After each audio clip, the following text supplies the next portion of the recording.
Hello, traders. FX Pip Collector here. Today is Friday, September 27th, and I'm going to be analyzing the US dollar yen, starting on the monthly, working my way down to the 1 hour time frame for the full top down analysis.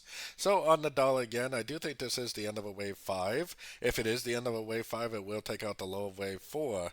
Now, looking at other yen pairs for correlation, most of the other yen pairs look like an ABC of 4, and then it's going to go back up. So that definitely could be a possibility on this. So it's either going to make an ABC and then continue up, or it's going to make a 1, 2, 3 and go down and break structure. Notice that the difference between an ABC and a 1, 2, 3 really doesn't matter until you get to about this point right here. And also, I need to mention that I am on vacation next week. So today is the last day that there'll be any YouTube videos until Monday, October 7th. But I will definitely be trading next week and I will be providing signals to my members. So if anybody is interested in that, definitely check out my website for more information. So heading down to the weekly time frame, I think this move down right here is a wave A or a wave 1 ending with this spike. I still think even after that move down that we had last night that this is going up for a wave B or a wave 2. Trading strategy for a B or 2 is exactly the same, ABC up. So it definitely in my eyes is not important at this stage to know the difference between an ABC and a 1, 2, 3. Going down to the daily time frame, we made a big push down on all the yen pairs because of the CPI news that came out last night. I'm honestly still not really convinced that it's going down. I don't really think it's just going to keep trending down from here. I think if anything, this is just like a wave 2 of an uptrend. So there'd be like a wave 1, a wave 2, wave 3, wave 4, and wave 5 of wave C.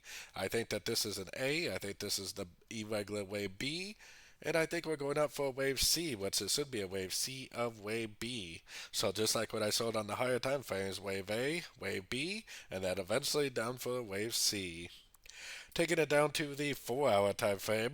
Now, looking at all the yen pairs, I'm honestly not really convinced that this move down is the continuation of the downtrend. To me, this looks like a trend right here, and it looks like the trend ends here. So that would be my wave 1. I think this is 1, 2, 3, 1, 2, 3, and now we're in a 5 pattern. So a 3, 3, 5 pattern for a wave 2. I think this is eventually going to bounce and go back up for a wave 3. To me, I really think this looks like a big old bear trap.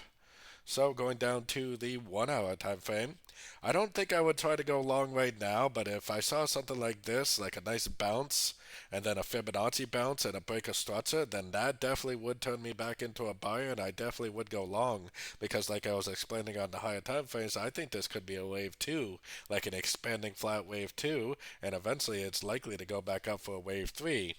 Now, it doesn't have to do it at this 50%. I mean, it could easily go down to a lower Fibonacci level.